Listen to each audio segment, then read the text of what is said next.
व्याख्यामुद्रां करसरसिजैः पुस्तकं शङ्खचक्रे बिभ्रद्भिन्नस्फटिकरुचिरे पुण्डरीकेरिषन्नः म्लानश्रीरमृतविशुद्धेरंशभिप्लावयन् मामाविर्भूयादनगमहिमा मानसे वागधीशः।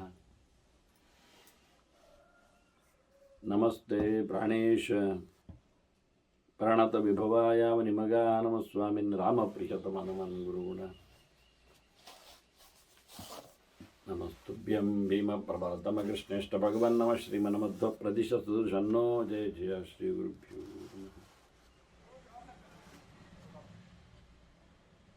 नारायणं सुरगुरुं जगदेकनाथं भक्तप्रियं सकललोकनमस्कृतं च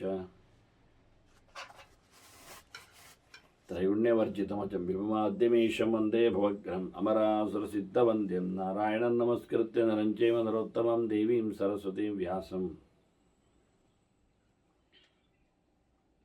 ततो जयमुदीरये।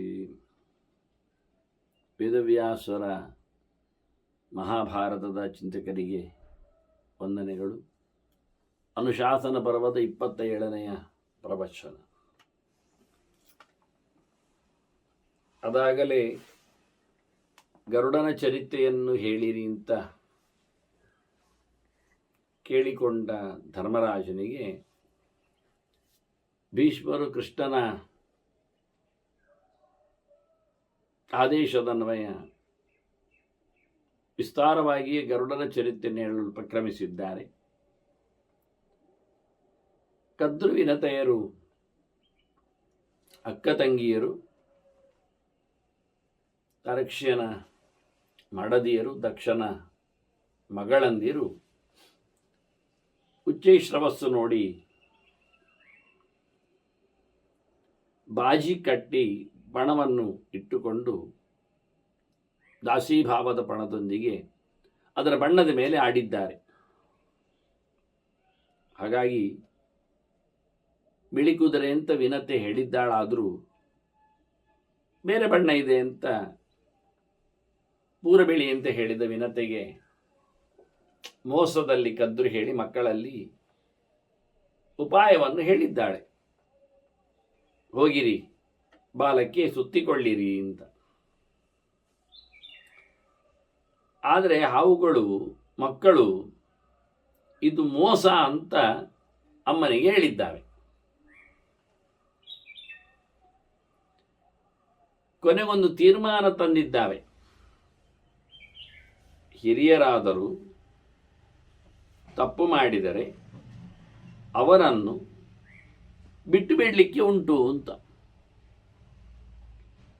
ಗುರೋರಪಿ ಅವಲಿಪ್ತಸ್ಯ ಕಾರ್ಯಾಕಾರ್ಯ ವಿಜಾನತಃ ಉತ್ಪತಂ ಪ್ರತಿಮನ್ನಸ್ಯ ಪರಿತ್ಯಾಗ ವಿಧೀಯತೆ.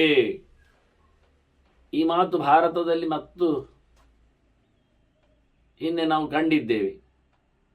ಇದನ್ನು ಭೀಷ್ಮರು ಹೇಳಿದ್ದಾರೆ. ಹೀಗೆ ಭೀಷ್ಮರೇ ಅನುವಾದ ಮಾಡ್ತಾ ಇದ್ದಾರೆ ಆ ಗೆರೆಯನ್ನು, ಹಾವುಗಳು ಹೇಳಿದ್ದಾವೆ ಅಂತ. ಆದರೆ ಭೀಷ್ಮರದನ್ನು ಉಪಯೋಗಿಸಿಬಿಟ್ಟಿದ್ದಾರೆ ಪರಶುರಾಮನ ಹತ್ತಿರದಲ್ಲಿ. ಪರಶುರಾಮನ ಅಮ್ಮೆಯನ್ನು ಮದುವೆ ಆಗಬೇಕು ಹೇಳಿದಾಗ ಎಂಥದ್ದು ಹಾಗೆ ಅಲ್ಲ, ನಾನು ಪ್ರತಿಜ್ಞೆ ಮಾಡಿದ್ದೇನೆ ಅಪ್ಪಯ್ಯನ ಹತ್ತಿರ ಮದುವೆ ಆಗುವುದಿಲ್ಲ ಅಂತ. ಈಗೆಂಥದ್ದು ಇಲ್ಲ, ನಾನು ಹೇಳಿದ್ದೇನೆ, ನೀವು ಹೇಳಿದ್ದಾದ ನಾನು ಯಾಕೆ ಕೇಳಬೇಕು? ನಾನು ಗುರು ಇದ್ದೇನೆ, ಇರಬಹುದು. ಆದರೆ ಬೇಕು ಬೇಡ ಹೇಳುವಲ್ಲಿ, ಕೆಲಸ ಸರಿ ಇಲ್ಲದೆ ಇದ್ದಲ್ಲಿ ಮಾತಾಡುವಲ್ಲಿ ನಾನು ಒಪ್ಪಬೇಕಾಗಿಲ್ಲ. ಅದನ್ನು ಗುರುವರಪಿ ಅವಲಿಪ್ತಸ್ಯ ಕಾರ್ಯಾಕಾರ್ಯ ವಿಜಾನ. ಎಂತ ಮಾಡಬೇಕು ಎಂತ ಮಾಡಬಾರ್ದು ನಿಮಗೆ ಗೊತ್ತಿಲ್ಲ. ನಾನು ಬ್ರಹ್ಮಚಾರಿ, ಮದುವೆ ಆಗಲಿ ಬರ್ತದ? ಮತ್ತು ನಾನು ಗುರು ಬಿಡ್ತೇನೆ. ಉತ್ಪತಂ ಪ್ರತಿಬನ್ನಸ್ತಿ. ದಾರಿ ತಪ್ಪಿ ಹೋಗುವುದಾದ್ರೆ ಗುರುಗಳಾದ್ರೆ ನಮಗೆ ಇಷ್ಟ ಇಲ್ಲ ಅಂತ ಭಾರಿ ಜೋರಾಗಿ ಭೀಷ್ಮರು ಹೇಳಿದ್ದಾರೆ. ಆ ಮಾತು ಅವರು ಎಲ್ಲಿಂದ ತಂದದ್ದು ಹೇಳಿದರೆ ಈ ಹಾವುಗಳು ಹೇಳಿದ್ದನ್ನು ತಂದದ್ದು. ಈಗರೆ ಹಾವುಗಳು ಹೇಳಿದ್ದಾರೆ ಅಂತ ಹೇಳ್ತಾರೆ. ಒಳ್ಳೆ ಒಳ್ಳೆ ವಿಷಯಗಳನ್ನು ಹೆಚ್ಚಿನವರೆಲ್ಲ ಉಪಯೋಗಿಸಿಕೊಳ್ಳುತ್ತಾರೆ, ಎಲ್ಲಿ ಹೇಳಿದ್ರೇನೆ. ಹಾಗಾಗಿ ಇಲ್ಲಿ ಭಾಳ ಜೋರಾಗಿ ಹಾವುಗಳು ಅಮ್ಮನನ್ನು ಬಿಟ್ಟಿದ್ದೇವೆ ಅಂತ ಹೇಳಿಕೊಂಡ್ರು, ಮೋಸ ಮಾಡುವುದಾದರೆ. ಹಾವರಾಣಿ ಕದ್ರು ಉರಿತಾ ಇದ್ದಾಳೆ ಸಿಟ್ಟಿನಲ್ಲಿ. ಹೇಳ್ತಾಳವಳು, ಕೇಳಿದೆ, ಚಂದ ಮಾತು ಕೇಳಿದೆ ನಿಮ್ದೆಲ್ಲ. ಶೃಣಾಮಿ ವಿವಿಧಾ ವಾಚ, ಎಲ್ಲ ಮಾತಾಡಿದ್ದಾವೆ, ಒಬ್ಬೊಬ್ಬರು ಒಂದು ರೀತಿಯಿಂದ ಹೇಳಿದ್ದಾವೆ, ಎಲ್ಲ ಕೇಳಿ ಆಯಿತು. ಹೇತುಮತ್ಯ ಸಮೀರಿತ, ಭಾರಿ ಚಂದ ಹೇಳಿದ್ದೀರಿ, ಎಲ್ಲ ಕಾರಣ ಕೊಟ್ಟು ಹೇಳಿದ್ದೀರಿ. ಹಾಗೆ ಹೀಗೆ ಮೋಸ ಮಾಡಿದವ ಪೆಟ್ಟು ತಿಂತಾನೆ, ಮೋಸ ಮಾಡಲಿಕ್ಕಿಲ್ಲ, ಧರ್ಮ ಅಲ್ಲ ಅದು, ಅಂಥದ್ರಲ್ಲಿ ಆಗಬೇಕಾದ್ದೇನಿಲ್ಲ ಅಂತ ಚೆನ್ನಾಗಿ ಕೇಳಿಕೊಂಡೇನೆ. ವಕ್ರ ಮಾರ್ಗ ನಿವೃತ್ತಿಯರ್ಥಂ, ನೀವು ಹೇಳಿದ್ದೆಲ್ಲ ನಾನು ದಾರಿಯಲ್ಲಿ ಬರಬೇಕು, ಮೋಸ ಮಾಡೋದು ನಿಲ್ಲಿಸಬೇಕು ಅಂತ ಹೇಳಿದ್ದಲ್ಲ, ಆಗುವುದಿಲ್ಲ. ತದಹಂಬೋ ನರೋಷೆ, ನಿಮ್ಮ ಮಾತು ನಾನು ಕೇಳೋದಿಲ್ಲ, ನನಗೆ ಇಷ್ಟ ಆಗೋದಿಲ್ಲ, ಹಿಡಿಸುವುದಿಲ್ಲ, ನಾನು ಒಪ್ಪೋದಿಲ್ಲ. ಅದು ನಾನು ಏನು ಪಣ ಮಾಡಿದ್ದೇನೆ, ಬಾಜಿ ಕಟ್ಟಿದ್ದೇನಲ್ಲಿ ಬಣ್ಣದ ವಿಷಯದಲ್ಲಿ ಕುದುರೆದ್ದು, ಅದು ಮತ್ತೆ ಯಾವ ವಿಷಯದಲ್ಲಿ ಅದನ್ನು ಸರಿ ಮಾಡಲಿಕ್ಕೆ ಬರುವುದಿಲ್ಲ. ನ ಚತತ್ ಪಣಿತಂ ಮಂದಾಹ ಶಕ್ಯಂ ಜೇತು ಮತೋನ್ಯಥ, ಇನ್ನು ಯಾವ ಪ್ರಕಾರದಿಂದಲಾದರೂ ಅದನ್ನು ಗೆಲ್ಲಲಿಕ್ಕೆ ಆಗುವುದಿಲ್ಲ. ಇಷ್ಟೇ ಉಪಾಯ ಇರುತ್ತೆ. ಬಾಲವನ್ನು ಅದರದ್ದು ಕಪ್ಪು ಮಾಡಿ ಬಣ್ಣ ಎರಡುಂಟು ಅಂತ ಹೇಳಿ ಗೆಲ್ಲಬೇಕು ಹೊರತು ಇನ್ನೇನು ಮಾಡಲಿಕ್ಕೆ ಬರೋದಿಲ್ಲ. ಆದ್ದರಿಂದ ನಾನು ಮೋಸದಲ್ಲಿಯೇ ಗೆಲ್ತೇನೆ, ಆಯ್ತಲ್ಲ. ನಾನು ಹೇಳಿದ್ದು ಮಾಡಿ, ಜಿತೇ ನಿಕೃತ್ಯ ಶುತ್ವೈತತ್ ಕ್ಷೇಮಂ ಕುರುತ ಪುತ್ರಗ, ನನಗೆ ಒಳ್ಳೆಯದಾಗುವ ಹಾಗೆ ಮಾಡಿ. ಅಲ್ಲ, ಮೋಸದಲ್ಲಿ ನಿನಗೆ ಒಳ್ಳೆಯದಾಗುವ ಹಾಗೆ ಯಾಕೆ ಮಾಡಬೇಕು ಅಂತ ನೀವು ತಲೆಯಲ್ಲಿ ಬರ್ಬೋದಲ್ಲ. ನಾನು ಹೇಳ್ತೇನೆ ನೋಡಿ, ನಾಳೆ ನಾನೇನಾಗ್ತೇನೆ, ನಾಳೆ ನಾನು ದಾಸಿ ಆಗ್ತೇನೆ,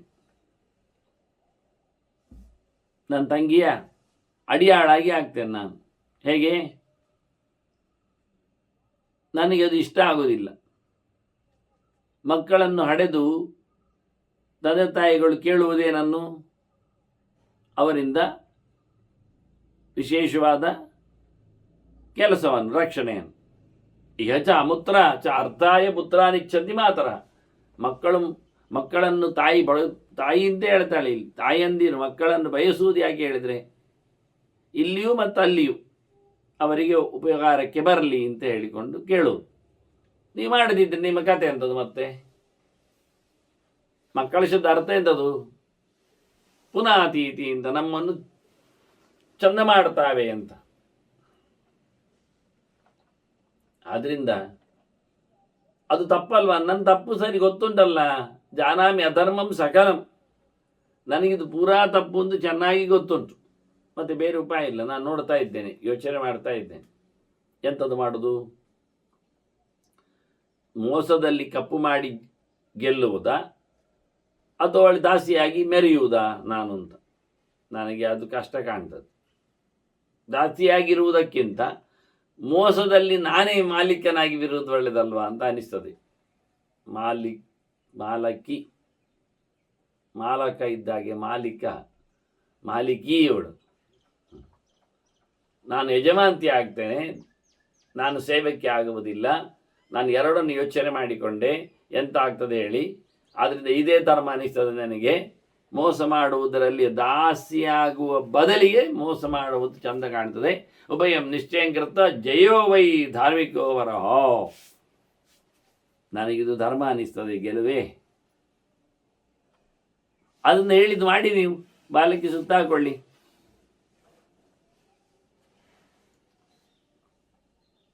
ಅಲ್ಲ,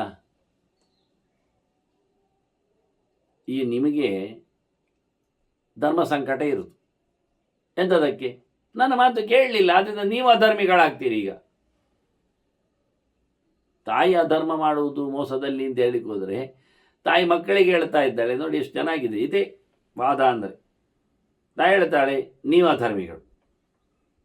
ಯುಷ್ಮಾಸ್ವಧರ್ಮ ವಿಜಯ ಯುಷ್ಮಾನೇವ ಸ್ಪರ್ಶೇತ್. ಪುನಃ ಯಾಕೆ? ಗುರೋರ್ವಚನ ಆಸ್ಥಾಯ. ತಾಯಿಯ ಮಾತನ್ನು ನೀವು ಧಿಕ್ಕರಿಸ್ತೀರಲ್ಲ, ಆದ್ದರಿಂದ ನಿಮಗೆ ಸಿಕ್ಕಿ ಬೀಳ್ತದೆ. ಆದ್ದರಿಂದ ಧರ್ಮಂವಾ ಸಂಭವಿಷ್ಯತಿ. ನಾನು ಹೇಳಿದಂತೆ ಮಾಡಿದರೆ ನಿಮಗೆ ಧರ್ಮ ಆಗ್ತದೆ ನೋಡಿ. ನಾನು ಎಂಥದೇ ಮಾಡಲಿ, ನಾನು ಅಧರ್ಮ ಮಾಡಲಿ, ನೀವು ಅಧರ್ಮ ಮಾಡೋದು ಯಾಕೆ? ನೀವು ತಾಯಿ ಮಾತನ್ನು ಕೇಳಲಿಲ್ಲ ಅಂದರೆ ಅಧರ್ಮ ಆಗ್ತದೆ, ಧಿಕ್ಕರಿಸಿದಾಗ ಆಗ್ತದೆ. ಆದ್ದರಿಂದ ನೀವು ತಾಯಿ ಮಾತನ್ನು ಕೇಳಿ, ಧರ್ಮ ಆದರೂ ಆಗ್ತದೆ. ಮತ್ತೇನೋ ನೋಡುವ. ನನಗೆ ಅದು ಧರ್ಮ ಅಲ್ಲ, ನಿಮಗಲ್ಲ. ನಾನು ದಾಸಿ ಆದರೆ ನೀವು ದಾಸಿ, ನಿಮಗೂ ಪೀಡೆ ಆಗ್ತದೆ, ನೀವು ದಾಸಿ ಮಕ್ಕಳಾಗ್ತೀರಿ. ನನ್ನ ಕೆಲಸ ನಿಮಗೂ ಕೊಡ್ತೇನೆ, ನಾನು ಅಲ್ಲಿಯೇ ಕೆಲಸ. ಹಾಗೆ ನಿಮಗೂ ಪೀಡೆ ಉಂಟು. ಅದಕ್ಕೆ ನಾನು ಲೆಕ್ಕ ಹಾಕಿತ್ತು, ಮಕ್ಕಳನ್ನು ಪಡೆದ ನಂತರ ಅವರಿಂದ ನಾವು ಕೆಲಸ ಮಾಡಿಸಿಕೊಳ್ಳಲಿಕ್ಕೆ ಬರ್ತದೆ. ಇಲ್ಲಿದ್ದನು, ಅಲ್ಲಿದ್ದು ಸಹ. ಹಾಗಾಗಿ ಹೋಗಿ ಸುತ್ತಾಕೊಳ್ಳಿ. ಭೀಷ್ಮರು ಹೇಳ್ತಾರೆ ಕತೆ ಮುಂದುವರಿಸ್ತಾ. ಸಿಟ್ಟುಗೊಂಡಿದ್ದಾಳೆ ಕದ್ರು, ಹಾಗಾಗಿ ಸಿಟ್ಟದ್ದು ನೋಡಿ ಆಯ್ತು ಅಂದುವಂತೆ. ಕ್ರುದ್ಧಾಯಾಸ್ತೆ ಭುಜಂಗಮಾಹ ಕೃಚ್ರೇಣೈವ ಅನ್ನೋಮೋದಂತ. ಹೇಗಾದ್ರೂ ಮಾಡಿ ಆಯ್ತು ಅಂದುವಂತೆ. ಯಾಕೆಂದರೆ ಇದು ಭಯಂಕರ ಸಿಟ್ಟಿನಲ್ಲಿ ಕೂತು ಹೇಳ್ತಾ ಉಂಟು. ಮತ್ತೆ ಹೇಳ್ತಾ ಉಂಟು, ತಾಯಿ ಹೇಳಿದ್ದು ಕೇಳದಿದ್ರೆ ಅಧರ್ಮ ಆಗ್ತದೆ ಅಂತ. ಹೌದಲ್ಲ? ಅಧರ್ಮ ಆಗ್ತದಲ್ಲ. ಅನ್ಯಾಯ ಮಾಡೋದಾದ್ರೂ ಅಧರ್ಮ ಆಗ್ತದೆ. ನೋಡಿ, ಎರಡು ಧರ್ಮಗಳ ಕಾಂಪ್ಲೆಕ್ಸ್ಗಳು.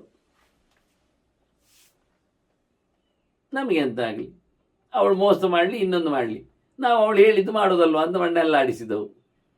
ಕೆಲವು ಮತ್ತು ಕೆಲವು ಕೇಚಿತ್ ಹಿತ್ವಾ ದಿಶೋಗತ, ಇನ್ನು ಕೆಲವು ಓಡಿಯೋದು. ಆಗುವುದಿಲ್ಲ ಹೇಳಿ ಆಗುವುದಿಲ್ಲ, ಹೋದಾಯ್ತೆ ಸೀದಾ ತಾಯಿಯನ್ನು ಬಿಟ್ಟೆ. ನೋಡ್ತಾ ಉಂಟು ತಾಯಿ, ಅಧರ್ಮ ಅಂತ ಹೇಳಿಕೊಂಡು ಬಿಟ್ಟು ಹೋಗುವುದು ಅಧರ್ಮ, ಹೇಳಿದ್ದು ಮಾಡದೇ ಇರುವುದು ಅಧರ್ಮ. ಅವುಗಳಿಗೆ ಎರಡು ಕಡೆಯಿಂದಲೂ ಸಿಕ್ಕಿಬಿದ್ದವು. ಸೆಟ್ಟಿನಲ್ಲಿ ತಾಯಿ ಶಾಪ ಆಗಿದೆ, ಕೃತಾತಾನ ಶವತ್. ನೋಡಿ, ಮಾಡುವುದಿಲ್ಲ ಅಂದರೆ ಎಂತಾದ್ರೂ ಮಾಡ್ತೇನೆ ಅಂತ ಶಾಪ ಹಾಕಿಬಿಟ್ಟಿದ್ದಾಳೆ ಅವಳು. ಉತ್ಪತ್ಸ್ಯತಿ ರಾಜನ್ಯ ಪಾಂಡವ ಜನಮೇಜಯ. ಒಬ್ಬ ಬರ್ತಾನೆ ರಾಜ, ಪಾಂಡು ಸಂತಾನದಲ್ಲಿ ಜನಮೇಜಯ ಅಂತ. ಇವುಗಳಿಗೆ ಯಾರೆಲ್ಲ ಹೇಳಿಕೊಡ್ತಾರೋ ಮಾರಾಯ ಅಷ್ಟೊತ್ತಿನಲ್ಲಿ. ನೋಡಿ, ಒಂದು ಹಾವು ತಾಯಿ ಸುಳ್ಳು ಮಾಡಲು ಹೊರಟದ್ದು ಮೋಸ ಮಾಡಲು ನಿಂತಿದೆ. ಇಂಥ ಸಂದರ್ಭದಲ್ಲಿ ಭವಿಷ್ಯವನ್ನು ಹೇಳ್ತದೆ. ಒಬ್ಬ ಬರ್ತಾನೆ, ಎಷ್ಟು ಕರಾರುವಾಕ್ಕಾಗಿ ನೋಡಿ, ಪಾಂಡುವಿನ ವಂಶದವ, ಅವನ ಹೆಸರು ಜನಮೇಜಯ ಅಂತ. ಅವ ಬರ್ತಾನೆ. ಎಷ್ಟರಲ್ಲಿ ಬರ್ತಾನೆ ಅವನು? ಪಾಂಡವರದ್ದು ಜನಮೇ ಚತುರ್ಥ ಧನಿನಾಂ ಶ್ರೇಷ್ಠ ಕುಂತಿ ಪುತ್ರ ಧನಂಜಯಾತ್. ಒಳ್ಳೆ ಬಿಲ್ಲೋಜ ಅಂತ ಹೆಸರುವಾಸಿಯಾಗಿರತಕ್ಕ ಕುಂತಿಯ ಮಗ ಇದ್ದಾನಲ್ಲ ಅರ್ಜುನ. ಯಾಕೆಂದರೆ ಅರ್ಜುನ ಆಗ ಕಾರ್ತವೀರ್ಯನು ಒಬ್ಬ ಇದ್ದಲ್ಲ, ಹಾಗಾಗಿ ಇವನನ್ನು ಕುಂತಿಯ ಮಗ ಅಂತ ಹೇಳ್ತಾ ಅದಕ್ಕೆ ಧನಂಜಯ ಶಬ್ದ ಪ್ರಯೋಗ ಮಾಡಿ ಅರ್ಜುನ ಶಬ್ದಕ್ಕಿಂತಲೂ. ಒಳ್ಳೆ ಬಿಲ್ಲು ವಿದ್ಯೆ ಬಲ್ಲವ. ಅವನ ತಲೆಮಾರಿ 4ರಲ್ಲಿ ಚತುರ್ಥ, ಯಾವಾಗಲೂ ಇಂಥ ಶಬ್ದ ತಲೆಮಾರಿನ ಶಬ್ದ ಹೇಳುವಲ್ಲಿ ಹೇಳುಗನನ್ನು ಹೇಳಿದವನನ್ನು ಇಟ್ಕೊಳ್ಳಿಕ್ಕೆ ಲೆಕ್ಕ. ಅದನ್ನ ಅರ್ಜುನನಿಂದ 4ನೇವನೆಂದರೆ ಅರ್ಜುನ 1ನೇವ, ಅವನ ಮಗ ಅಭಿಮನ್ಯು, ಅವನ ಮಗ ಪರೀಕ್ಷಿತ, ಅವನ ಮಗ ಜನಮೇಜಯ. ಈಗ 4ನೇ ತಲೆ. ಅರ್ಜುನನಿಂದ 4ನೇ ತಲೆಯಿಂದ ಅರ್ಜುನ ಬಿಟ್ಟು ಹೇಳೋ ಕ್ರಮ ಇಲ್ಲ, ಲೆಕ್ಕ ಮಾಡುವ ರೀತಿಯಾಗಿ ಪುರಾಣಗಳಲ್ಲಿನ ಪ್ರಕ್ರಿಯೆಗಳು ಪ್ರಕ್ರಮಗಳು ಹಾಗೆ.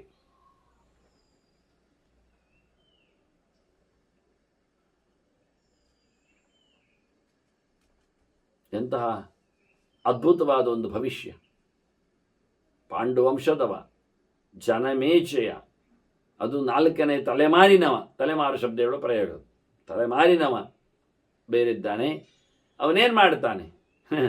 ತಸ್ಮಿನ್ ಹಿ ಸತ್ರೇ ಅಗ್ನಿನ ಯುಷ್ಮಾನ್ ಪಂಚತ್ವಂ ಅಪನೇಶ್ಯ. ನಿಮ್ಮನ್ನು ಅವನ ಸತ್ರದಲ್ಲಿ ಯಜ್ಞದಲ್ಲಿ ಬೆಂಕಿಯಲ್ಲಿ ಹಾಕಿ ಮುಗಿಸ್ತಾನೆ.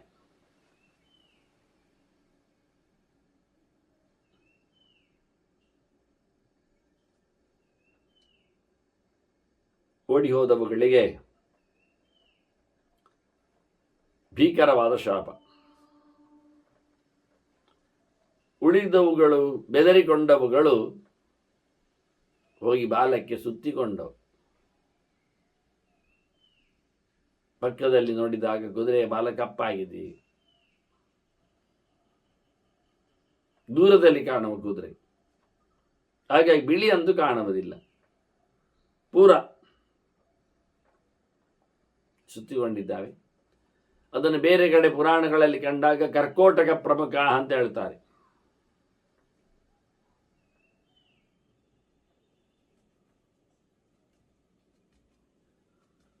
ತುಂಬ ಕಪ್ಪಾಗಿ ಕಾಣಲು ಅಂಜನ ಪ್ರಭಾ ಅಂದಿದ್ದಾರೆ.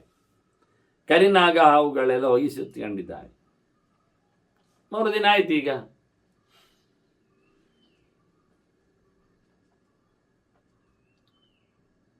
ಕದ್ರು ವಿನತೆ ಹತ್ರ ಹೇಳ್ತಾಳೆ, ನೋಡುವ ಕುದುರೆಯನ್ನು, ಕಲರ್ ಯಾವುದು ಅಂತ, ಬಣ್ಣ ಯಾವುದು ಅಂತ. ಆಯ್ತು ಅಲ್ಲಿ ವಿನತೆ. ಹೋಗಿ ನೋಡ್ತಾರೆ.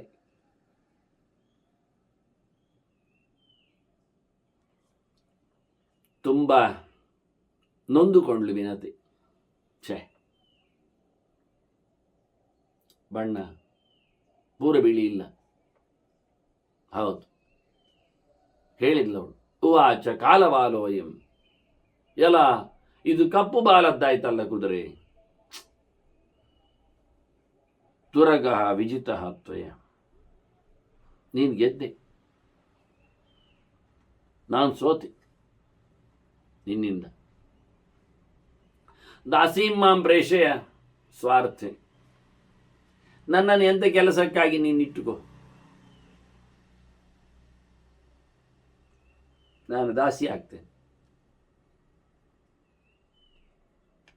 ಕ್ರಮ ಹಾಗೆ, ದಾಸಿಯರ ಕ್ರಮ ಹೇಳಿದ್ದನ್ನು ಮಾಡುವಂಥದ್ದು. ಹಾಗಾಗಿ ನೀನು ಆದೇಶ ಮಾಡೋದ್ರಿಂದ ನಾನು ವರ್ತಿಸ್ತೇನೆ ಅಂತ ಹೇಳಿಕೊಂಡ್ಲು. ಸೀದಾ ಕಂಡವಳೆ ಪಣದ ವಿಷಯದಲ್ಲಿ ಚರ್ಚೆ ಮಾಡದೆ ಅವರೇ ಸಾಕ್ಷಿಗಳು ಅಂತ ಮಾಡಿಕೊಂಡು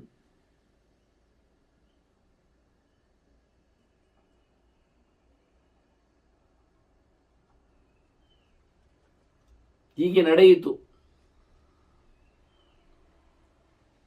ಅವಳು ದಾಸಿಯಾಗಿಸಿಕೊಂಡು ದಾಸೀವತ್ ಪ್ರೇಷಯಾಮಾಸ, ಎಲ್ಲ ಕೆಲಸ 4 ದಿಕ್ಕಿಗೆ ಕಳಿಸಿದ್ದಾಳೆ ಕೆಲಸಕ್ಕೆ ಅವಳನ್ನೆಲ್ಲ. ಸಾಚ ಸರ್ವಂಚಕಾರದತ್, ಅವಳು ಹೇಳಿದ್ದನ್ನೆಲ್ಲ ಮಾಡಿದ್ದಾಳೆ. ಒಂದು ಚೂರು ಯಾವುದೇ ರೀತಿಯಾದ ಅಳುಕಿ ಇಲ್ಲ ಅವಳಲ್ಲಿ, ಅಪಸ್ವರ ಇಲ್ಲ, ಅಂಜಿಕೆ ಇಲ್ಲ, ವಿರೋಧ ಇಲ್ಲ. ಪಣದ ಪ್ರಕಾರದಲ್ಲಿ ನಡೆದದ್ದರಿಂದ ಅವಳು ನನ್ನ ಮೇಲೆ ದೌರ್ಜನ್ಯ ಮಾಡುತ್ತಾಳೆ, ಅವಳಿಗಿಂತ ನನ್ನ ಕೆಲಸ ಹೆಚ್ಚಾಗಿದೆ ಅಂತೇಳಿ ಸೋಮಾರಿತನ ಹಿಡಿಸುವುದು ಯಾವುದೂ ಇಲ್ಲ. ಇದು ಪ್ರಾಮಾಣಿಕತೆ ಅಂದರೆ ಹಾಗೆ ವಿನತೆಯಲ್ಲಿ.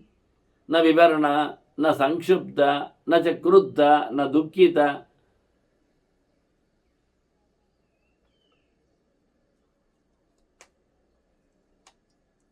ಯಾಕಾಗಿ ಆಗಿ ಹೋಯ್ತಲ್ಲ ಅಂತ ಕೋಪ ಇಲ್ಲ. ಅಯ್ಯೋ ಸಂಕಟ ಆಗ್ತದಲ್ಲ ಮಾಡಬೇಕಲ್ಲ ಅಂತ ದುಃಖ ಅನುಭವಿಸ್ತಾ ಇದ್ದೇನೆಲ್ಲ ಅಂತ ದುಃಖ ಎಳೆದು ತರುವುದಿಲ್ಲ. ನನ್ನ ಅವಸ್ಥೆ ಇವಳ ಅವಸ್ಥೆ ಹೇಳಿಕೊಂಡು ಹಲಬುವುದಿಲ್ಲ. ಉದ್ವೇಗಕ್ಕೊಳಗಾಗ್ತಾ ಇಲ್ಲ. ಅನ್ಯಾಯ ಅಂತ ಹೇಳಿಕೊಂಡು ಗಲಾಟೆ ಎಬ್ಬಿಸ್ತಾ ಇಲ್ಲ. ಮತ್ತೆ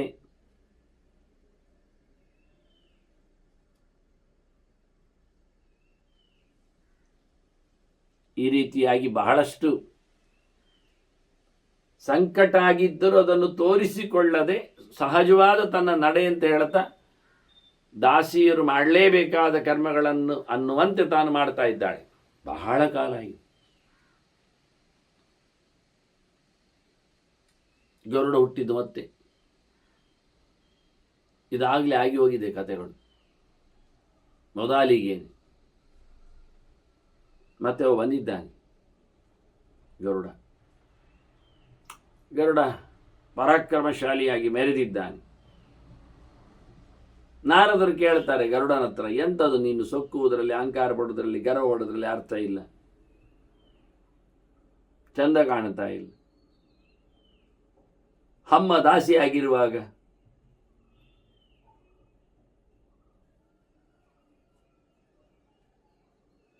ನಾರದರ ಹತ್ರ ಕೇಳಿದ, ಎಂಥದ್ದು ಕತೆ ಎಂಥದ್ದು?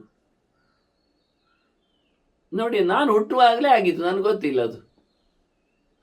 ನೋಡಿ ಎಂಥ ವಿಚಿತ್ರ ಅಂತ. ನಾರದರು ಪೂರ ಹೇಳಿದರು. ಅವರಿಬ್ಬರು ಜಿದ್ದು ಮಾಡಿಕೊಂಡದ್ದು, ಅದು ಸಮಯ ಇಲ್ಲ, ಹಾವುಗಳಲ್ಲಿ ಮೋಸ ಮಾಡಿಸಿ ಬಾಲವನ್ನು ಕಪ್ ಮಾಡಿದ್ದಲ್ವ.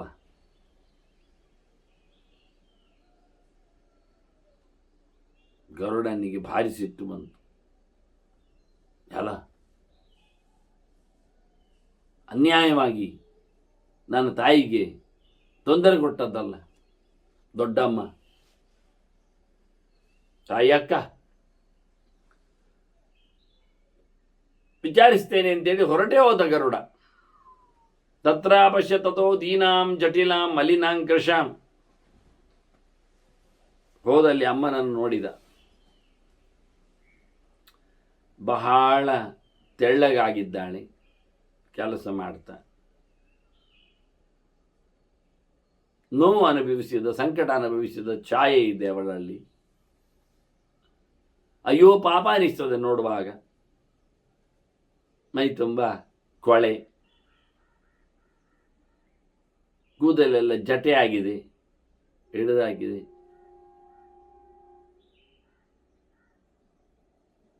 ಹೀಗೆ ಆಕೆಯನ್ನು ನೋಡಿ, ತಾಯಿಯನ್ನು ನೋಡಿ ಬಹಳಷ್ಟು ಸಂಕಟಪಟ್ಟ ಗರುಡ. ಆದರೆ ಆಕೆಯನ್ನು ಮಾತಾಡಿಸಲಿಲ್ಲ, ಕೇಳಲಿಲ್ಲ, ಏನು ಹೇಳಲಿಲ್ಲ. ಸೀದಾ ಹೋಗಿ ಕದ್ರುವಿಗೆ ಹೇಳ್ತಾನೆ, ನೋಡು ದೊಡ್ಡಮ್ಮ, ನನ್ನಮ್ಮ ದಾಸಿ ಆಗಿದ್ದಾಳೆ, ಕೆಲಸದ ಒಳಗಿದ್ದಾಳೆ. ಅದು ಏನೇ ಇರಲಿ, ಧರ್ಮ ಆಗಲಿ ಅಧರ್ಮ ಆಗಲಿ, ಇದು ಧರ್ಮೇಣಮೇ ಮಾತಾಜಿತ ಯದ್ಯಪ್ಯಧರ್ಮತ. ಸತ್ಯವಾಗಲಿ ಅವಳು ಸೋತಿರಲಿ, ಅದು ಸುಳ್ಳೇ ಬೇಕಾದವಳು ದಾಸಿ ಆಗಿರಲಿ, ಅದು ವಿಷಯ ಅಲ್ಲ. ಇಲ್ಲಿ ನೀನು ದೊಡ್ಡವಳು, ಇಲ್ಲಿ ಇಷ್ಟೇ ವಿಷಯ. ಜ್ಯೇಷ್ಠ ತಮಸಿ ಮೇ ಮಾತ ಧರ್ಮ ಸರ್ವ ಸಮೇ ಮತ. ಹಾಗಾಗಿ ನನ್ನ ಧರ್ಮ ಅದು. ಈಗ ದೊಡ್ಡಮ್ಮ ನೀನು, ದೊಡ್ಡವಳು ನೀನು. ಹಾಗಾಗಿ ನನಗೆ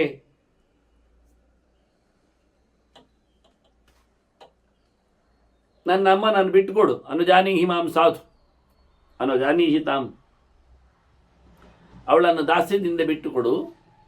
ನನಗೆ ಗೊತ್ತಿಲ್ಲ, ನಾನು ಹುಟ್ಟುವ ಮೊದಲಾದ ಚರಿತ್ರೆ, ಆದರೆ ಅದು ಸತ್ಯವೋ ಸುಳ್ಳೋ ತಪ್ಪೋ ಹೆಚ್ಚು ಕಡಿಮೆಯೋ ನನಗೆ ಅರ್ಥ ಆಗಲಿಲ್ಲ. ಇವೇನು ಸುದ್ದಿ ಹೇಳುವುದಿಲ್ಲ.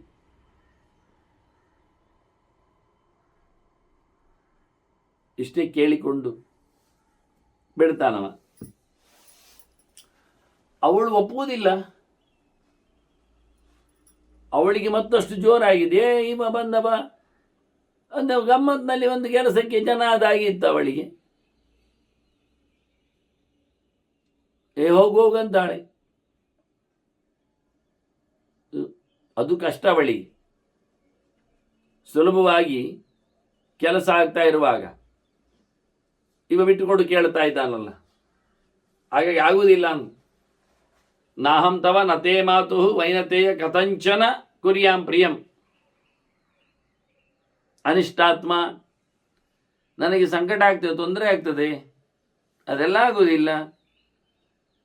ಅವಳನ್ನಾಗಲಿ ನಿನ್ನನ್ನಾಗಲಿ ನಾನು ವಹಿಸಿಕೊಳ್ಳುವ ಕ್ರಮ ಇಲ್ಲ.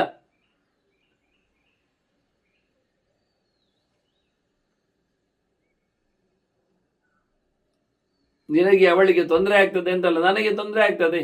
ಬೇಡ ಬಾ, ಎಂತ ಬೇಡ, ಹೋಗು. ಗರುಡ ಹೇಳ್ತಾನೆ, ನೀನು ದೊಡ್ಡಮ್ಮ ಅಲ್ವಾ, ಜ್ಯೇಷ್ಠ ತಮಸಿ ಕಲ್ಯಾಣಿ, ನೀನು ಒಳ್ಳೆಯವಳಲ್ವಾ. ಅಕ್ಕಂದಿರೆಲ್ಲ ತಂಗಿಯರಿಗೆ ಸಹಾಯ ಮಾಡ್ತಾರಲ್ಲ, ತಂಗಿ ಮಕ್ಕಳಿಗೆಲ್ಲ ಅಕ್ಕಂದಿರು ಸಹಾಯ ಮಾಡೋ ಕ್ರಮ ಇಲ್ವಾ? ಹಾಗೆ ಹೇಳಿಕೊಂಡು ಮತ್ತೆ ಪೂಸಿ ಮಾಡಲಿಕ್ಕೆ ನೋಡ್ತಾ ಇದ್ದಾನೆ. ಎಂಥ ಶಬ್ದ ಹೇಳಲಿಲ್ಲ ನೋಡಿ, ವಿಷಯ ಮಾತಾಡಲಿಲ್ಲ. ನನಗೆ ನಾರದರಲ್ಲಿ ಹೇಳಿದ್ದಾರೆ ಕತೆ ಅಂತ ಆಗಿದೆ ಗೊತ್ತುಂಟು, ಅದೆಲ್ಲಿ ಯಾವುದು ಹೇಳಲಿಲ್ಲ. ಯಾವುದ್ರಲ್ಲಿ ಆಗ್ತದೆ ಕೆಲಸ ನೋಡು ಸುಮ್ಮನೆ.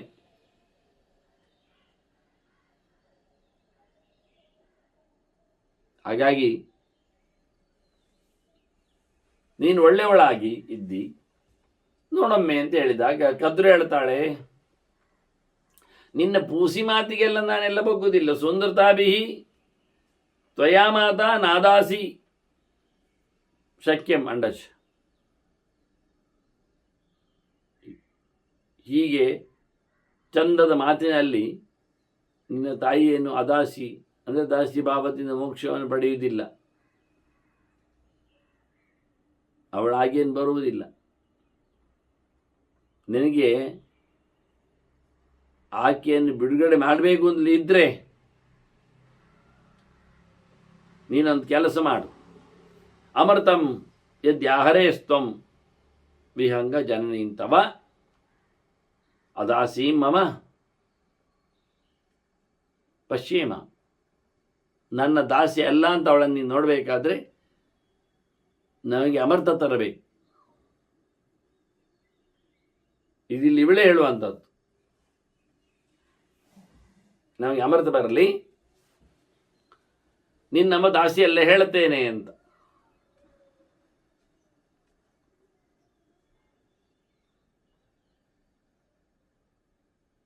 ಗರುಡ ಆಯಿತು ಅಂದ. ಹೋಗಿ ಅಪ್ಪನಲ್ಲಿ ಹೇಳ್ತಾನೆ, ಅಪ್ಪ ನನ್ನ ಅಮ್ಮ ದಾಸಿ ಇದ್ದಾಳೆ ಇನ್ನೊಂದು ದೊಡ್ಡವನ ಹತ್ತಿರ.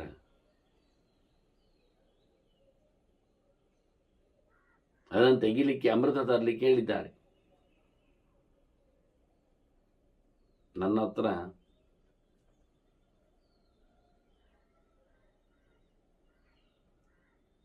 ಯೋಗ್ಯತೆ ಇದೆಯಾ? ನಾನು ಅಮೃತ ತರಲಿಕ್ಕೆ ಹೋಗಿದ್ದರೆ ಎಂತ ಮಾಡಬೇಕು ಹೇಳು? ಆ ಪರಿಚಯವನ್ನೆಲ್ಲಿ ಗೊತ್ತುಂಟಲ್ಲ. ಅದಕ್ಕೆ ತಂದೆ ಹೇಳ್ತಾನೆ, ಏ ಮಾರಾಯ, ಅಮೃತ ಸಿಗುವುದಿಲ್ಲ, ಸುಲಭದಲ್ಲಿ ಅದಾಗುವುದಿಲ್ಲ, ಅದು ಕಷ್ಟ ಉಂಟು.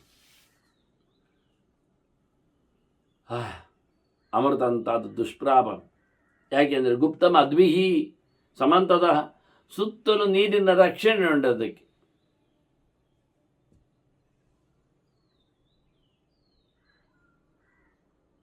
ಅಷ್ಟೇ ಅಲ್ಲದೆ ರಕ್ಷಣೆಯ ಕತೆ ಗುಪ್ತಂ ಅದ್ಭಿಹಿ ಮಾತ್ರ ಅಲ್ಲ, ಅನಂತರಂ ಮುಂದಕ್ಕೆ ಹೋಗುವಾಗ ಜಾತವೇ ಸಹ ಜ್ವರದ ಉರಿಯುತ್ತಿರುವ ಬೆಂಕಿಯ ರಕ್ಷಣೆ ಅದಕ್ಕೆ ಉಂಟು. ಮತ್ತೆ ಮತ್ತೆ ತತಃ ಶತಸಹಸ್ರಾಣಿ, ಇವೆಲ್ಲ ಇನ್ಫಾರ್ಮೇಶನ್ ತಗೊಳ್ಳೋದು, ಕೇಳೋದು ಹೇಗೆ ಅಂತ ಏನು. ಮತ್ತೆ 100,000 ಲಕ್ಷ ಆಯ್ತು ಗಟ್ಟಲೆ. ಮತ್ತೆ ಇನ್ನು ಮುಂದಕ್ಕೆ ಅಯುತಾನಿ ಅರ್ಬುದಾನಿ ಚ ಸಹಸ್ರಂ ಅಯುತ ಮುಂದೆ 10,000. 10,000 ಎಂಥದ್ದು, ಮತ್ತೆ ಅಲ್ಲಿಗೆ ಅನ್ವಯ ಸಹಸ್ರಾಣಿ. ಮತ್ತು ಅದಕ್ಕೂ ಮೇಲಕ್ಕೆ ಅಯುತ ನಿಯುತ ಅರ್ಬುದ ಕೋಟಿ, ಅಲ್ಲ ಕೋಟಿ ಸಂಖ್ಯೆ ಲೆಕ್ಕ ಅದು. ಅಷ್ಟು ಸಂಖ್ಯೆಯ ಲೆಕ್ಕಾಚಾರದಲ್ಲಿ ಅಲ್ಲಿ ರಾಕ್ಷಸರು ಕಿಂಕರರು ಇದ್ದಾರೆ. ಅದನ್ನು ರಕ್ಷಣೆ ಮಾಡ್ತು ಎಂತ ಹೇಳುವ. ಈಗ ಎಷ್ಟು ಜನ ಇದ್ದಾರೆ ನೋಡು.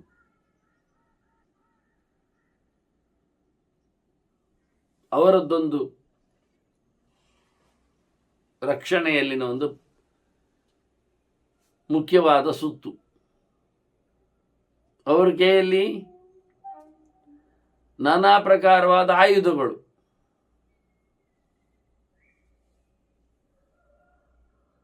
ಆ ಪ್ರಕಾರದಲ್ಲಿ ರಕ್ಷಣೆ ಮಾಡ್ತಾ ಇದ್ದಾರೆ.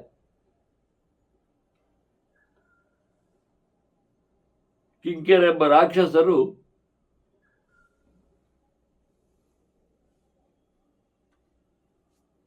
ತೇಷಾಂ ಶಸ್ತಿ ವೃಷ್ಟಿ ಮಾತ್ರ ಅಲ್ಲದೆ ಇನ್ನೂ ವಿಚಿತ್ರವಾದಂತಹ ಆಯುಧಗಳು. ಶತಘ್ನ ಪಟ್ಟಸಾಪಿ, ಒಮ್ಮೆಲೆ 100 ಜನರನ್ನು ಕೊಲ್ಲುವಂಥದ್ದು ಉಂಟು.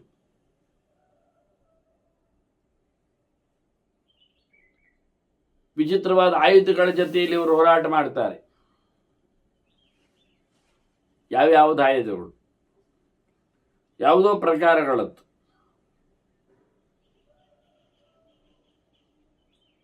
ವಜ್ರದಂತಹ ಆಯುಧಗಳು ಅವರಲ್ಲಿ ಉಂಟು. ವಜ್ರಕಲ್ಪಾಹ ಅಂತಾರೆ ಅದನ್ನು. ಶತಘ್ನಿ ಅಂದರೆ ಒಮ್ಮೆಗೆ 100 ಜನರನ್ನು ಕೊಲ್ಲುವಂಥದ್ದು. ಇವತ್ತು ನಾವೇನು ಮೆಷಿನ್ ಗನ್ ಹೇಳ್ತೀವಿ, ಆ ನಮೂನಿ.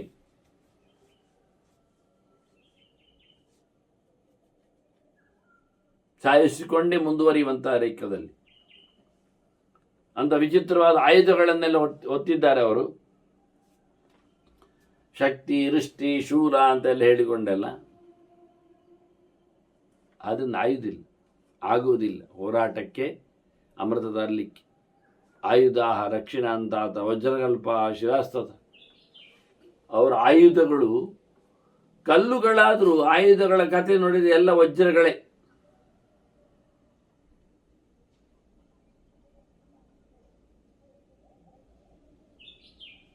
ವಜ್ರಾಯುಧದಂತೆ ವಿರೋಧಿಸಲಿಕ್ಕೆ ಆಗದೇ ಇರತಕ್ಕಂಥ ಆಯುಧಗಳವರ ಕೈಯಲ್ಲಿವೆ, ಆಗುವುದಿಲ್ಲ. ಅಮೃತ ತರಲಿಕ್ಕೆ ಆಗುವುದಿಲ್ಲ ಅಂತ. ಅದಕ್ಕೆ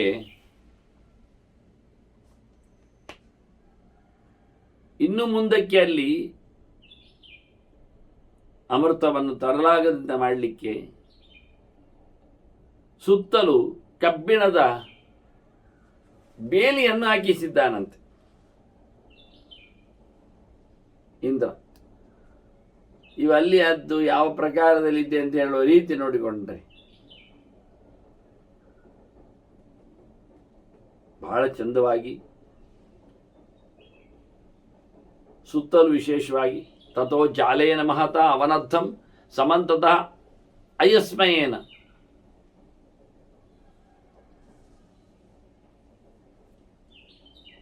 ಕಬ್ಬಿಣದ ಜಾಲರಿಗಳು ಹೇಳುವಂತೆ ಮುಳ್ಳು ತಂತಿ ಬೇಲಿ ಹೇಳಿದಾಗಿ ಅಂತ ಸುತ್ತಲೂ ಇರತಕ್ಕಂಥ ಮಹಾಜಾಲ ಕಬ್ಬಿಣದ ಚಕ್ರಗಳಾಗಿರತಕ್ಕಂಥ ಕಬ್ಬಿಣದ ಪಟ್ಟಿಗಳು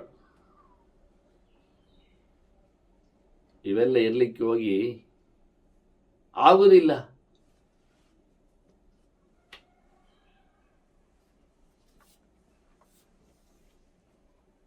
ತರಲಿಕ್ಕೆ ಆಗುವುದಿಲ್ಲ.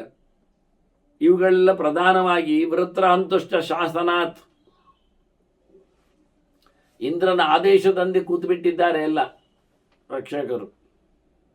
ಅದು ಸಾಮಾನ್ಯ ಇಂದ್ರ ಅಲ್ಲ, ವೃತ್ರ ಅಂತ ನೋಡಿ. ಆಗ ಘಟನೆ ವೃತ್ರನನ್ನು ಸಂಹಾರ ಮಾಡಿದ ಘಟನೆ ಆಗಿದೆ ಅಂತ ಅರ್ಥ. ಈಗ ಆಗುವಾಗ ಹೇಳುವ ಮಾತುಗಳಲ್ಲಿ ಆಚೀಚೆ ಹೇಳ್ತಾರೆ, ಅದು ವಿಷಯ ಬೇರೆ.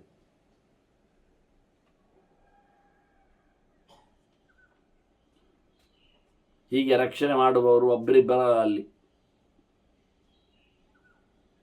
ಇಂದ್ರ, ಮುಖ್ಯವಾಗಿ ದೇವೇಂದ್ರ ಅಲ್ಲಿ ರಕ್ಷಣೆಯಲ್ಲಿ ನಿಂತಿದ್ದಾನೆ. ಇಂದ್ರ ಜೊತೆಯಲ್ಲಿ ದೇವತೆಗಳು ಸಹ ಸುರಕ್ಷಿತಂ ಚ ಇಂದ್ರೇಣ ದೇವೈಹಿ ನಾಗೈಹಿ ಮತ್ತೆ ಖಡ್ಗೈಹಿ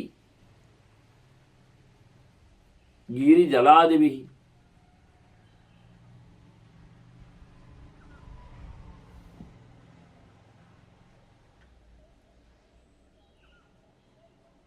ಕಬ್ಬಿಣದ ಪಾಶಗಳು ಅಂದರೆ ಅದು ಕತ್ತಿಗಳೇ.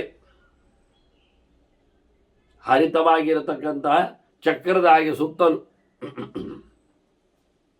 ಎಲ್ಲಿಂದಲೂ ಹೋಗ್ಲಿಕ್ಕೆ ಆಗುವುದಿಲ್ಲ. ಹಾಗೆ ಇಂದ್ರ, ಅದರೊಟ್ಟಿಗೆ ದೇವತೆಗಳು ಮತ್ತು ಮುಂದಕ್ಕೆ ಆಯುಧಗಳೆಲ್ಲ ವಿಶೇಷವಾಗಿ.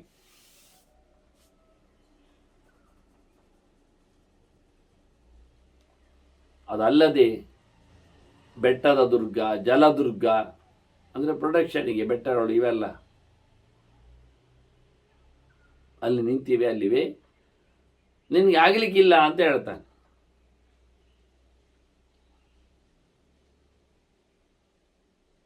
ಆಗ ಗರುಡ ಹೇಳ್ತಾನೆ, ಮಗನ ಮೇಲೆ ಪ್ರೀತಿಯಿಂದ ನೀನು ಹೇಳಿದ್ದು ನನಗೆ ಅರ್ಥ ಆಗಿದೆ,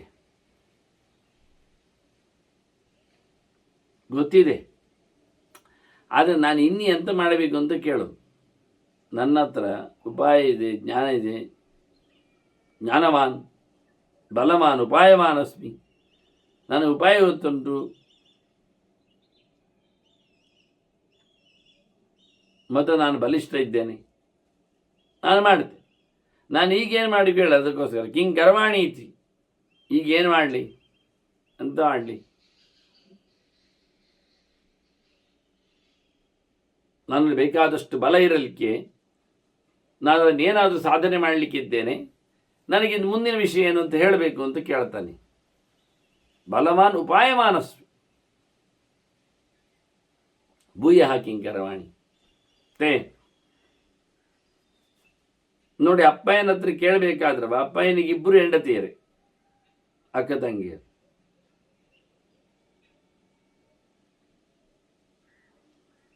ಇವರನ್ನು ಗಮನಿಸಿದ ಗುರುತಿಸದೆ ಹಿಂದೆ ಮಕ್ಕಳಿಗೆ ಶಾಪ ಕೊಟ್ಟಾಗಲೂ ಹೊರಗಿನಿಂದ ಹೇಳಿದ್ಲು ಕದ್ದು.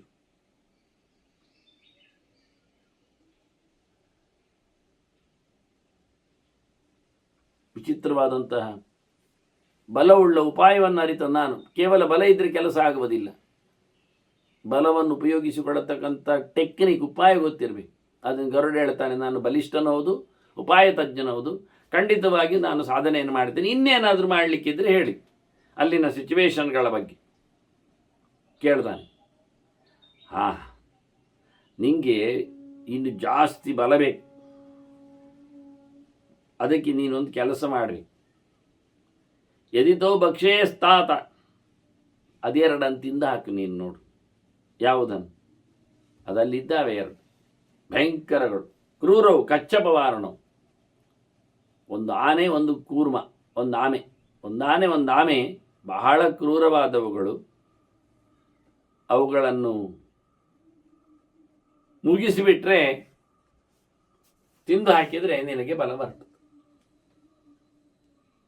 ಒಂದು ತನ್ನ ಮಡದಿಯ ದಾಸ್ಯದ ಮೋಚನೆಗೆ, ಮತ್ತೊಂದು ಮಡದಿಯ ಕೈಯಲ್ಲಿರತಕ್ಕ ದುಷ್ಪ್ರಸಂಗಕ್ಕೆ ಅದನ್ನು ನೇರ್ಪುಗೊಳಿಸಲು, ಸರಿಗೊಳಿಸಲು, ಮತ್ತೆ ತನ್ನ ಮಕ್ಕಳಲ್ಲಿ ಉಪಾಯವನ್ನು ಹೇಳಿ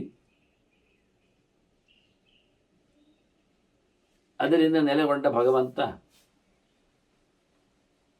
ಸಂತೃಪ್ತಿ ಪಡುವ ರೀತಿಯಲ್ಲಿ ನೋಡಿ, ಇವನೆಷ್ಟು ಒದ್ದಾಡಬೇಕಾಗುತ್ತೆ ಆ ಲೆಕ್ಕಾಚಾರ ಒಂದೇ ಮನೆಯಲ್ಲಿ. ಆದರೂ ಹೇಳಿಕೊಂಡ, ನಿನಗೆ ಆನೆ ಮತ್ತೆ ಆಮೆಗಳು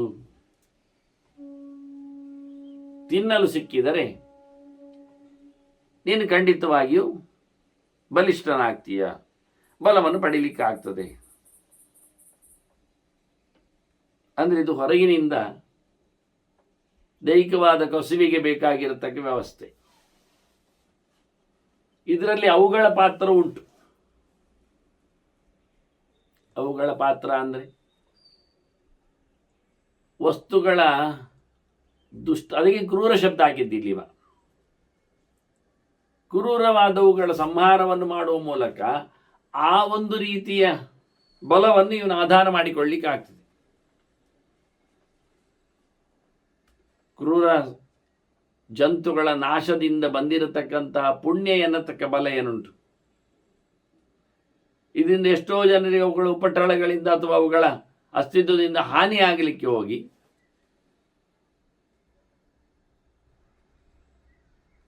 ಹಾಗಾಗಿ ಇವನಿಗೆ ನನ್ನಲ್ಲಿ ಬಲ ಇದೆ ಅನ್ನುವ ಮೂಲಕ, ಉಪಾಯ ಇದೆ ಅನ್ನುವ ಮೂಲಕ, ಇದೆರಡು ಅವನಲ್ಲಿರತಕ್ಕಂಥ ವಿಶೇಷ ಶಕ್ತಿಗಳ, ಅವನಿಗಿಂತ ಮೇಲಿನ ಶಕ್ತಿಗಳಿರುವುದು ಬ್ರಹ್ಮವಾಯುಗಳು ಮಾತ್ರ. ಹಾಗಾಗಿ ವಿದ್ಯೆಯ ಬಲದಲ್ಲಿ ಬ್ರಹ್ಮನ ಅನುಗ್ರಹ, ಉಳಿದ ಬಲದಲ್ಲಿ ಪ್ರಾಣನ ಅನುಗ್ರಹ. ಇದು ಗರುಡಶೇಷ ರುದ್ರರಿಗೆ ಇರಬೇಕಾದ ಸಂಗತಿ.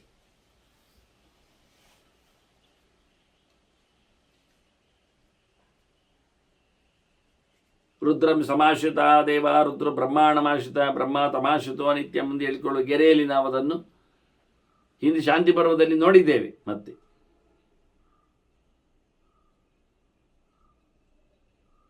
ಹೀಗೆ ಅವುಗಳ ವಿಶೇಷವಾದ ಸಂಹಾರದಲ್ಲಿ ಅಥವಾ ಅವುಗಳ ನಿಯಂತ್ರಣದಲ್ಲಿ ಗರುಡನ ಸಾಮರ್ಥ್ಯದ ಬಗ್ಗೆ ಹೇಳುವಾಗ ಅವನಿಗೆ ಬಲ ಮತ್ತು ಉಪಾಯ ಎರಡರ ಸಂಗಮನನ್ನು ಹೇಳುವಲ್ಲಿ ಅವನಿಗಿಂತ ಮೇಲೆ ನಿಂತ 2 ಅಧಿಕಾರಿಗಳು ಬ್ರಹ್ಮವಾಯುಗಳು. ಬ್ರಹ್ಮನಲ್ಲಿರತಕ್ಕಂಥ ವಿದ್ಯೆ, ಅರಿವು, ಎಚ್ಚರ, ಜ್ಞಾನ, ಅದಕ್ಕೆ ಪಾತ್ರನಾಗಿ ಗರುಡ ಇದ್ದಾನೆ. ಹಾಗೆಯೇ ವಾಯುವಿನಲ್ಲಿರತಕ್ಕಂಥ ಬಲಕ್ಕೆ ಕಾರಣನಾಗಿ ನಿಂತವನಾಗಿದ್ದಾನೆ. ಈಗ ಇದೆರಡನ್ನು ಉಂಟು ಅಂತ ಅವನು ಹೇಳಿಕೊಳ್ಳುವುದರಲ್ಲಿ ದೇವರ ಪಾತ್ರ ಉಂಟೇ ಉಂಟು, ಹತ್ತಿರದಲ್ಲಿ ಪಾತ್ರದಲ್ಲಿ. ಅದಕ್ಕೆ ಮತ್ತೇನಾದರೂ ಬೇಕು ಅಂತ ಕೇಳಿಕೊಂಡಾಗ ಒಳಗಿನ ಆಹಾರವಾಗಿ ಈಗ ಭೌತಿಕವಾದ ನೆಲೆಯಲ್ಲಿಯೂ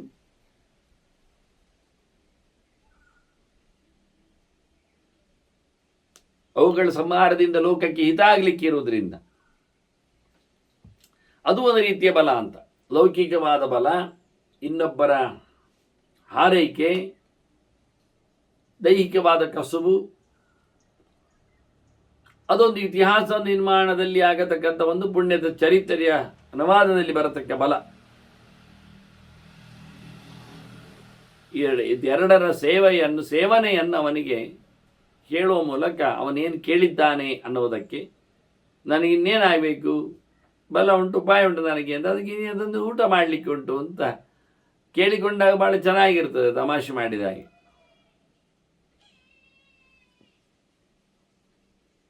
ಅದು ಪ್ರದೇಶವನ್ನು ಹೇಳುವ ಮೂಲಕ ಅವು ಎರಡೆರಡರ ಸಮಾಪ್ತಿಯನ್ನು, ಅವಸಾನವನ್ನು ಹೇಳಿದ್ದಾನೆ. ಈಗ ಗರುಡನಿಗೆ ಮತ್ತು ಯೋಚನೆ ಬಂತು, ಅಲ್ಲ ನನಗೆ ಎರಡನ್ನು ತಿನ್ನಲಿಕ್ಕೆ ಹೇಳಿದ್ದಾನಲ್ಲ ಅಪ್ಪ, ಅದೆಂಥದ್ದು ಆನೆ ಮತ್ತೆ ಆಮೆ, ಅದು ಕ್ರೂರ ಅಂದಿದ್ದಾನೆ. ಆಮೆಯನ್ನು ಕ್ರೂರ ಹೇಳುವುದು ಕಷ್ಟ ಉಂಟು, ಆನೆ ಕ್ರೂರ ಆಗುವುದು ಕಷ್ಟ. ಯಾಕೆಂದರೆ ಆನೆ ಅದು ಸಸ್ಯ ಆಹಾರಿ.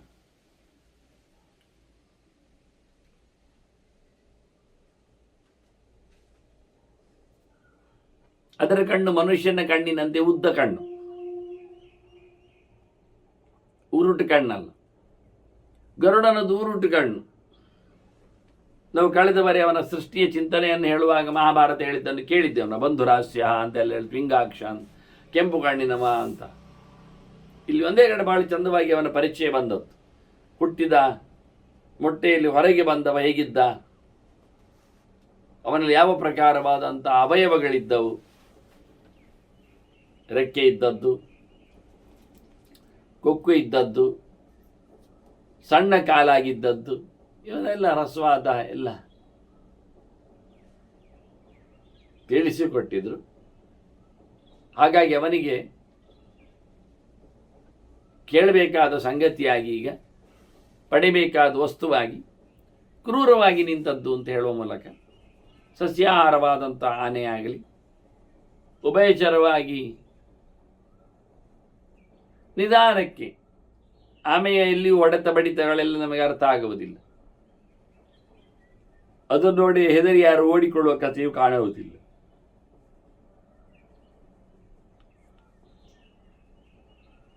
ಅದೇ ಬೇರೆ ಪ್ರಾಣಿಗಳಾದರೆ ಭೀಕರವಾಗಿರ್ತವೆ. ಆದರೆ ಇವನಿಗೆ ಕುತೂಹಲ ಆಯಿತು, ಅಪ್ಪ ಆನೆ ಮತ್ತೆ ಆಮೆ ಅಂದ್ರಿ ಅಲ್ಲ, ತಿನ್ಲಿಕ್ಕೆ ಹೇಳಿದ ವಸ್ತುಗಳು ಅದು ಬಹಳ ಜೋರಿದ್ದವುಗಳು ಅಂತ, ಅದೆಂಥದ್ದು ಕತೆ ಹೇಳಿ, ಎಲ್ಲಿದ್ದಾವೆ, ನಾನು ಎಲ್ಲಿ ಹೋಗಿ ತಿನ್ನಲಿಕ್ಕೆ ಉಂಟು ಅಂತ ಮತ್ತೆ ಗರುಡ ಪ್ರಶ್ನೆ ಮಾಡಿದ್ದಾನೆ. ಹೀಗಾಗಿ ಇತಿಹಾಸಗಳ ಕಥೆಗಳಲ್ಲಿ ಇದೇ ರೀತಿಯಾಗಿ ಕೆಲವೊಂದು ಬದಲಾವಣೆಗಳು, ಮಾತುಗಳ ಬದಲಿಕೆ, ಚಿಂತನೆಗಳ ವಿಶೇಷತೆಗಾಗಿ, ಹೊಸ ಆಯಾಮಕ್ಕಾಗಿ ಅದನ್ನು ತಿಳಿದೆ ಗರುಡರ ಬಗ್ಗೆ ಕೇಳುವಾಗ ಹೇಳುತ್ತೇನೆ ಅಂತ ಹೇಳಿದಾಗ ಕೃಷ್ಣ ಭೀಷ್ಮರಿಗೆ ದೊಡ್ಡದಾಗಿ ಹೇಳಿ ಕತೆ ಅಂತ ಹೇಳಿತ್ತು. ವಾಹನನ ಕತೆ ಎನ್ನುವುದೊಂದು ವಿಶೇಷ, ಅದರಲ್ಲಿ ಸೂಕ್ಷ್ಮತೆಯನ್ನು ಹೇಳದೆ ಪ್ರತಿಯೊಂದು ವಿಷಯದಲ್ಲಿ ಏನು ನಡೆದಿದೆ ಘಟನೆ ಅನ್ನೋದನ್ನು ತೋರಿಸಿಕೊಡ್ಲಿಕ್ಕೆ. ಈಗಾಗಲೇ ಉರುಟು ಕಣ್ಣು, ಉದ್ದ ಕಣ್ಣು ಹೇಳುವ ಮೂಲಕ ಚಕ್ರಶಂಖಗಳ ನೆನಪನ್ನು ಅವಯವಗಳಲ್ಲಿ ಕಾಣುವ ಮೂಲಕ ನಾವು ಹೇಳುತ್ತಾ ಇರ್ತೇವೆ. ಅದರಂತೆ ಇವುಗಳನ್ನು ಪರಿಚಯಿಸಬೇಕು, ಇಲ್ಲಾಂದರೆ ಕಥೆಯಲ್ಲಿ ಓಡಿ ಹೋಗ್ತದೆ ವಿಷಯಗಳು. ಆದರೆ ಭೀಷ್ಮರಿಗೆ ಕೃಷ್ಣ ವಾಹನನ ಚರಿತೆ ಅಂತ ವಿಸ್ತಾರವಾಗಿ ಹೇಳಲಿಕ್ಕೇನೆ ಅವಕಾಶ ಕೊಟ್ಟಿದ್ದಾರೆ. ಹೀಗಾಗಿ ವಿಸ್ತಾರವಾದಂತಹ ಚಿಂತನೆಗಾಗಿ ಭೀಷ್ಮರು ಗರುಡ ಪ್ರಶ್ನೆ ಕೇಳುವಂಥನ್ನು ಮತ್ತೆ ನೆನಪಿಸಿಕೊಡ್ತಾರೆ. ಸ್ಥೂಲವಾಗಿ ತಿಳಿದಿದ್ದರೂ ನಮಗೆ ಅದರದ್ದು ಪರಿಚಯ ಪರಿಪೂರ್ಣವಾಗಿ ಬರಲಿಕ್ಕೋಸ್ಕರ ಕಥೆಯ ಮಾಧ್ಯಮದಲ್ಲಿ ತತ್ವಗಳನ್ನು, ಅಲ್ಲಿನ ತತ್ವಗಳನ್ನು ಅವುಗಳು ಬಂದಾಗಲೇ ನಾನು ಹೇಳುತ್ತೇನೆ. ವಾಸ್ತವವಾಗಿ ಹೇಗಿರ್ತದೆ ಅಂತ. ಸುಮಾರಾಗಿ ಕಾಮಕೋಪಗಳ ವಸ್ತುಗಳಾಗಿ ಮನುಷ್ಯನಿಗೆ ಕಾಮಯೇಷಃ ಕ್ರೋಧಯೇಷಃ ರಜೋಗುಣ ಸಮುದ್ಭವ ಅಂತೇಳಿ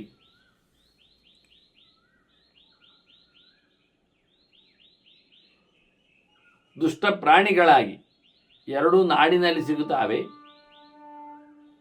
ಎರಡು ಉಭಯಚರಗಳಾಗಿರ್ತಾವೆ. ಅದೊಂದು ವಿಶೇಷವೇ. ಆಮೆಯು ನೆಲದಲ್ಲಿ ನಡೀತದೆ, ಆನೆಯು ನೀರಿನಲ್ಲಿ ಇಳಿತದೆ. ಹೀಗಾಗಿ ಇಂಥ ಒಂದು ವಿಚಿತ್ರವಾದಂಥ ವಸ್ತುಗಳ ಸಮಾವೇಶದಲ್ಲಿನ ಚಿಂತನೆಯನ್ನು ಮತ್ತೆ ಗರುಡ ಕೇಳಿದ್ದಾನೆ. ಗರುಡನಿಗೆ ಮತ್ತೆ ವಿಸ್ತಾರವಾದಂಥ ಆನೆಯ ಚರಿತೆಯನ್ನು ಅಪ್ಪ ತಿಳಿಸ್ತಾನೆ. ಅದನ್ನು ಮತ್ತೆ ನಾವು ಕೇಳಿದಾಗ ಅದನ್ನು ಪ್ರಾತಿನಿಧಿಕವಾಗಿ ನಾನು ಹೇಳಿದೆ. ಕಾಮಕೋಪಗಳ ಒಂದು ಕಥೆಯಲ್ಲಿ ಸಂಗತಿಗಳು ಬಂದಾಗ ವ್ಯಕ್ತಿ ಮಾತ್ರ ಅಲ್ಲದೆ ವ್ಯಕ್ತಿ ಪ್ರತಿನಿಧಿಸತಕ್ಕಂಥ ಕೆಲವು ಮೌಲ್ಯಗಳ ಮನುಷ್ಯನನ್ನು ಯಾವ ರೀತಿಯಾಗಿ ಅದು ದುಡಿಸಿಕೊಳ್ಳುತ್ತವೆ ಎನ್ನುವಲ್ಲಿ, ಲೋಕದಲ್ಲಿ ಯಾವ ರೀತಿಯಲ್ಲಿ ಒಂದು ಕಾಮದ ಪ್ರತೀಕ, ಒಂದು ಕೋಪದ ಪ್ರತೀಕ ಹೇಗೆ